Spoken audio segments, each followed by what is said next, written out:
आज 24 मार्च 2023 बाबा की मुरली रिवाइज करेंगे। आज की मुरली का सार है, मीठे बच्चे तुम रूहानी सोशल वर्कर हो। तुम्हें इस दुनिया को सुख शांति और पवित्रता से संपन्न बनाने के लिए अपना तन मन धन सफल करना है। बाबा कह रहे हैं कि तुम रूहानी सोशल वर्कर हो, आत्माओं की सेवा करने वाले, और तुमको अपने तन मन धन से इस दुनिया को सुख शांति और पवित्रता से संपन्न बनाना है। आज की मुरली में प्रश्न है, माया पर जीत पाने के लिए तुम बच्चों के पास कौन सा हथियार है? उस हथियार को यूज़ करने की विधि क्या है? तो बाबा ने बताया, माया पर जीत पाने के लिए तुम्हारे पास स्वदर्शन चक्र है। यह कोई स्थूल हथियार नहीं, लेकिन मन से मन मनाभव हो जाओ।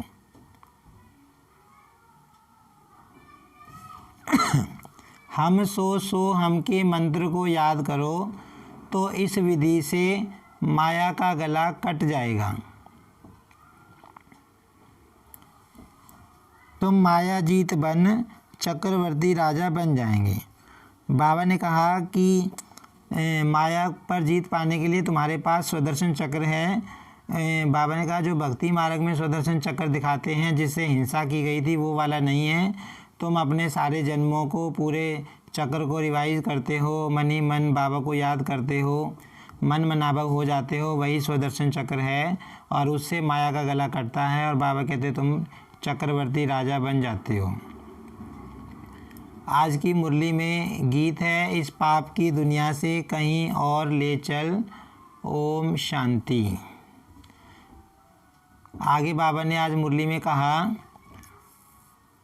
कि दुनिया में जो सोशल वर्कर होते हैं वो तन से सेवा करते हैं, कोई धन से भी सेवा करते हैं, लेकिन बाबा ने कहा कि मन से सेवा कैसे की जाती है ये किसी को पता नहीं है।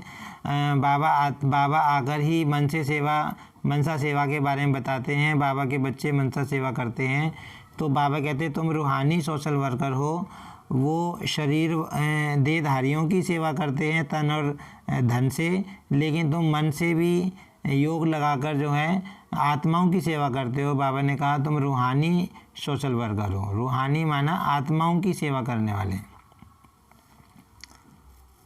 फिर बाबा ने बताया कि माया पर विजयी बनने के लिए तुम्हारे पास स्वदर्शन चक्र है, जो बाबा ने तुम्हें समझाया है। स्वदर्शन चक्र का अर्थ बाबा ने बताया कि मन ही मन बाबा को याद करना और अपने 84 जन्मों के चक्र को रिवाइज करना, यही स्वदर्शन चक्र है। बाबा ने कहा कि ऐसा नहीं है कि जैसे उन्होंने भक्ति मार्ग में दिखाया है कि स्वदर्शन चक्र से सिर काटा गया, और बाबा ने कहा ऐसा कोई नहीं है। देवता कोई ऐसा पाप नहीं कर सकते, देवता हिंसा नहीं कर सकते। देवता तो बाबा कहते सतयुग में डबल अहिंसक होते हैं, वो हिंसा नहीं कर सकते। आगे बाबा ने बताया कि जैसे उन्होंने कहा है कि कृष्ण ने स्वदर्शन चक्र से गला काटा और हत्या की, तो बाबा ने कहा कि ये तो पाप का काम हो गया, देवता कभी ऐसा काम नहीं कर सकते, तुम्हारा स्वदर्शन चक्र वैसा वाला नहीं है। आगे बाबा ने कहा कि ये जो बाबा के घर हैं, यहाँ पर कोई पतित आत्मा नहीं आ सकती, ये पावन आत्माओं का घर है। बाबा ने कहा कि यहाँ पावन आत्मा आ सकती हैं, रह सकती हैं। आगे बाबा ने कहा कि सतयुग में निर्विकारी देवी देवताओं की राजधानी चलती है, तो इस कलयुगी दुनिया के आत्माएं पूछती हैं कि वहाँ पर पैदाइश कैसे होगी, बच्चे कैसे पैदा होंगे। तो बाबा ने कहा कि तुम उनको ये समझाओ कि पहले तुम राज्य भाग्य तो लो, परमात्मा जो वर्षा देने आया है वो तो लो, वहाँ की जो रस्म रिवाज होगी वो तो आप पे ही चलेगी। बाबा ने कहा कि इस समय के मनुष्य विकारी बन गए हैं, इसीलिए उनकी दृष्टि ऐसी हो गई है, इसीलिए वो ऐसे प्रश्न करते हैं। बाबा ने कहा कि वो विकारी हैं तो वो ऐसे ही समझते हैं कि वहाँ भी विकार से सृष्टि चलेगी, लेकिन बाबा ने कहा ऐसा वहाँ नहीं है।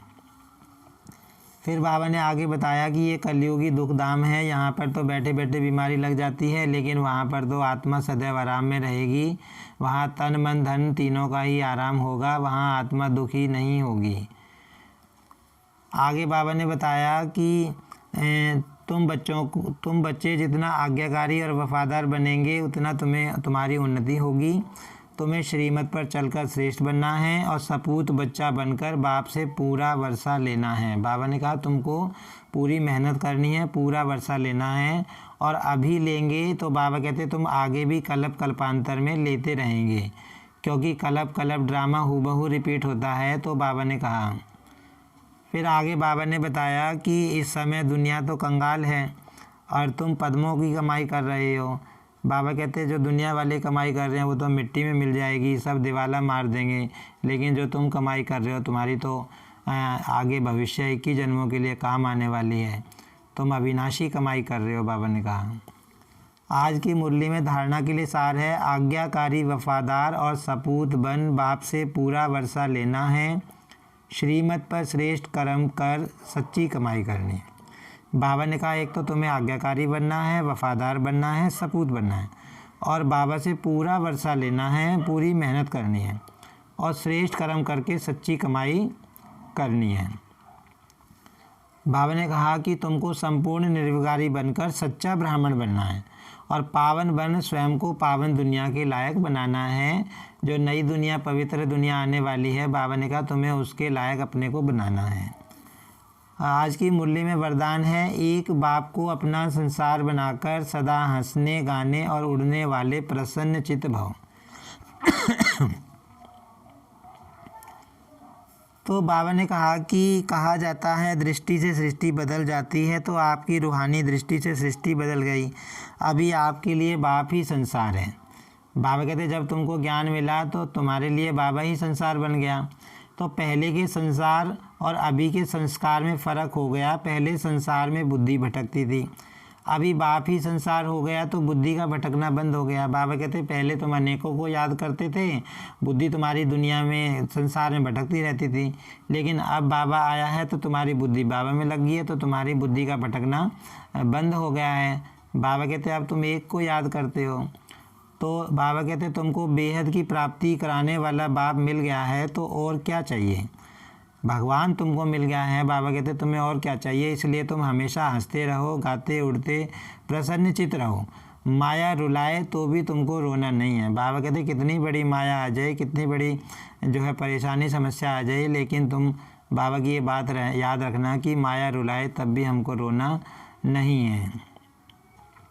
आज की मुरली में स्लोगन है, दिल साफ हो तो मुराद हासिल होती रहेगी, सर्व प्राप्तियाँ स्वतः आपके समान आएंगी। बाबा कहते हैं कि तुम्हारा दिल साफ़ होना चाहिए, बाबा से तुमको सच्चे होकर रहना है, बाबा से कुछ भी छिपाना नहीं है। तो बाबा कहते हैं तुम्हारी सारी मुरादें, सारी मनोकामनाएं पूरी हो जाएंगी और सर्व प्राप्तियाँ तुम्हारे सामने स्वतः आएंगी।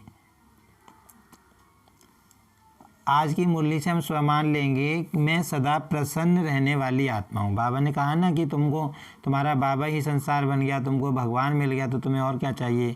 तो सदा खुश रहो, माया भी तुम्हें रुलाए ना। तो बाबा कहते हैं कि तो हमें इसी स्वमान पर मनन करना है कि हमें हमेशा प्रसन्न रहना है, माया से घबराना नहीं है। अच्छा, ओम शांति।